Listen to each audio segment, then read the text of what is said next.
진돗개 바로알기 운동본부의 장석윤입니다. 반갑습니다. 오늘은 진돗개 번식 이야기 4부 진돗개들의 번식 방향성에 대해서 준비를 했습니다. 진돗개는 천연기념물이기 때문에 우선은 천연기념물의 의미를 상기시킬 필요성이 있을 것 같은데요. 천연기념물이라는 것은 인위적인 가공이 없이 자연의 힘에 의해서 생성되어진 사물이나 동식물을 가리키는 것인데, 진돗개 역시 누군가가 어떠한 목적을 갖고서 만든 품종이 아니라 늑대나 여우처럼 자연스럽게 생성되어진 결과물로서 이해를 하는 것이 번식 방향성을 잡아가는 데 도움이 될 것 같습니다.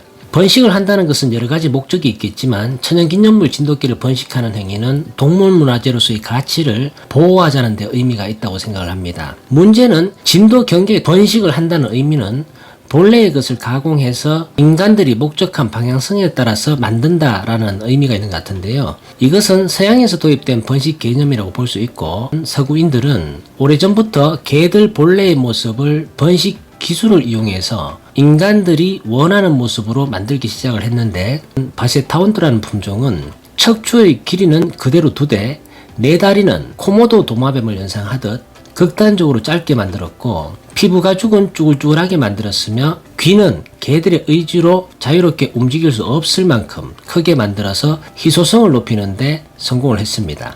특히 단두종들은 종족 보존의 욕구를 자유롭게 해결할 수 없도록 만들어져서 인간의 도움 없이 번식을 하는 게 어려워졌고, 출산할 때마다 배를 가르고 인간들의 의술로 새끼를 받아줘야 합니다. 운이 좋아서 자연분만을 했다고 하더라도 극단적으로 짧아진 기형적인 주둥이 때문에 택주를 잘라내다가 강아지를 죽이는 일도 빈번하게 나타나서 사람들이 가위로 잘라줘야 합니다. 뿐만 아니라 골격 이형성과 관절 탈구, 호흡기 질환과 피부병, 눈병, 심지어는 꼬리가 몸 안에서 자라나는 유전질환 덕분에 번식자들이 의도한 것은 아니겠지만 불독과 웰시 코르기의 수명은 7년 정도의 시간을 겨우 살아가야 합니다.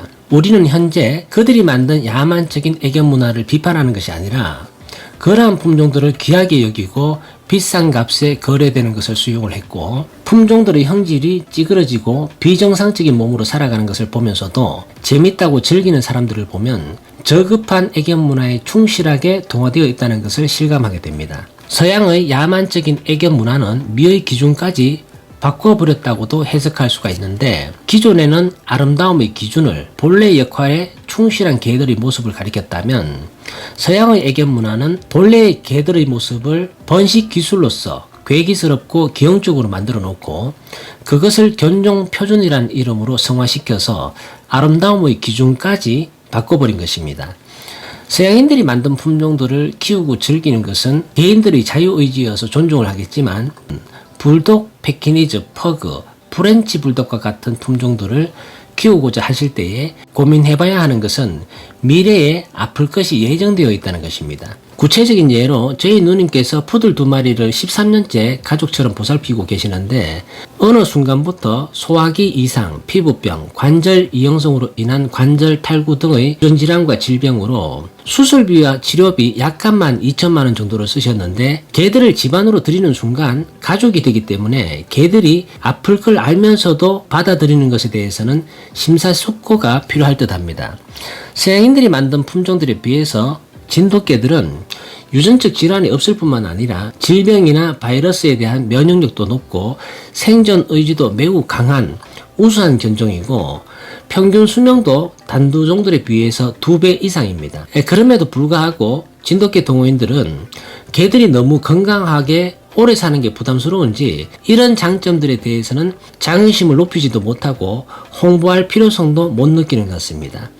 최근 유럽의 동물보호단체에서 더 이상은 유전질환이 있는 개들을 번식하지도 말고 사들이지도 말라는 캠페인을 하게 되면서 애견가들의 문제의식은 점차적으로 높아가게 되었지만, 유독 우리나라에서만큼은 서양에서 유입된 번식 방법을 그대로 적용하고 있는 실정입니다. 60여 년간 진돗개의 번식 역사를 돌이켜봤을 때 진돗개 번식자들은 있는 그대로의 가치를 유지 보호하기 위한 번식을 하는 게 아니라 본인들의 상상과 희망으로 목적을 설정해놓고 번식을 통해서 목표점에 도달할 수 있는 개들을 만들어가는 과정은 서양에서 유입된 새로운 견종을 탄생시키기 위한 번식 시스템과 일치한다고 볼 수가 있습니다.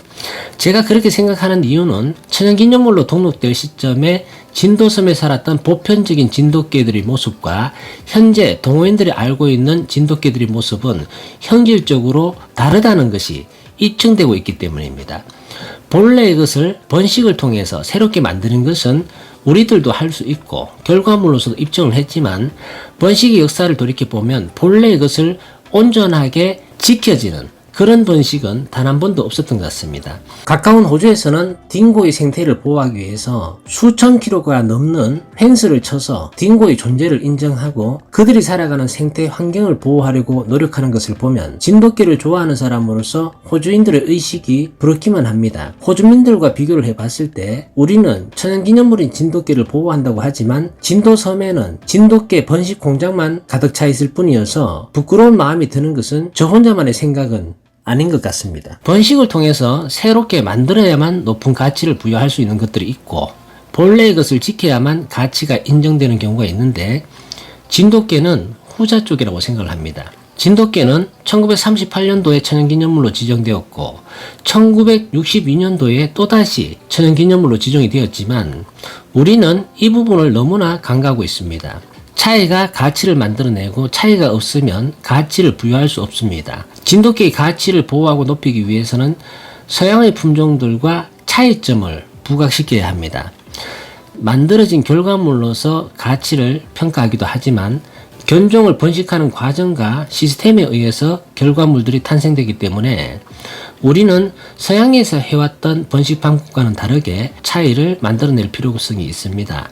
서양의 번식 방법은 본래 있었던 다양한 모습의 개들을 섞고 또 섞어서 반복하는 과정을 통해서 인간들이 목적한 신품종을 탄생시키는 기술이었다면 우리는 본래 있었던 것을 그 모습 그대로를 유지 보호할 수 있는 방법을 채택을 한다면 번식 과정과 방법에서 차이를 보여주기 때문에 결과물로서 차별화된 가치를 평가받을 수 있게 됩니다.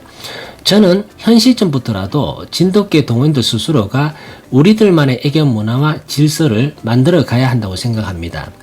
우리가 우리 스스로 문화를 만들어내지 못한다면 어떤 결과가 나타나는지에 대해서 예를 들어 설명을 해보겠습니다. 여러 해 전에 진돗개 동호회 사이트에 영국에서 열린 전람회에서 진돗개가 상력을 획득했다는 소식이 전해졌습니다. 알고 봤더니 영국의 번식업자 메그 카펜터 여사가 번식한 개가 전람회에 출전을 했고 입상을 했다는 이야기였는데 여러 동호인들은 카펜터 여사가 대단한 실력자이고 그녀가 번식을 해낸 진돗개가 우수한 진돗개인 것처럼 댓글이 달린 걸 봤는데 저는 입상한 개를 보는 순간 어이가 없었습니다. 짤막한 영상을 통해서 전람회에서 입상한 진돗개가 보행하는 것을 관찰할 수가 있었는데 진돗개들에게는 생명과도 같은 건조도가 상실되고 살이 피동하게 쪄있고 목 근육은 늘어져서 걸을 때마다 살이 출렁거리고 언뜻 보기에도 지방층이 두터운 저급한 개였지만 상력을 획득했다고 좋아하는 것을 보면서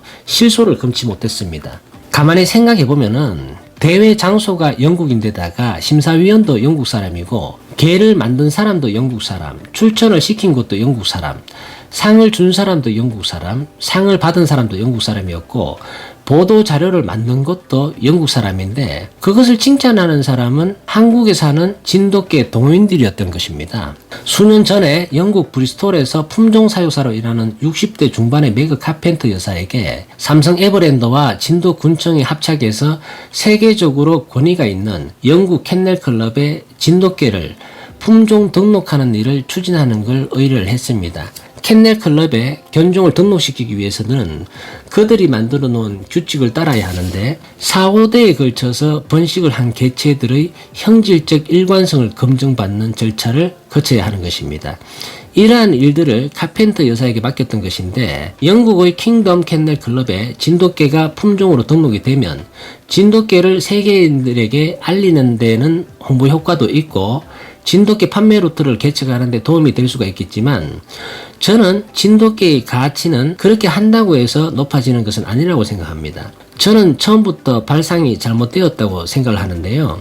이것은 마치 우리나라의 문화재인 고려 청자나 열의 자산 같은 것을 영국 사람들에게 부탁해서 이거 너네 나라에서 인정해주고 홍보해달라는 뜻과 같은 이치라고 생각을 해서입니다. 또 한 가지 걱정되는 것은 영국 캔넬 클럽에 진돗개가 등록되었다고 해서 마냥 좋아할 수는 없습니다. 왜냐하면 물질적으로 지원한 것은 삼성과 진도군이지만 진돗개를 번식해서 캔넬 클럽에 등록한 것은 카펜터 역량으로 등록한 것이기 때문에 그녀는 본인이 만든 개를 영국이 만든 진돗개라고 주장할 수가 있는 거죠.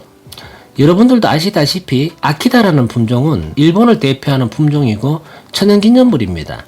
그런데 미국에도 아키다가 있습니다. 원산지는 일본이지만 미국이 만든 아키다의 인기가 많아서 분양이 더 많이 되고 있는 실정이란 것입니다.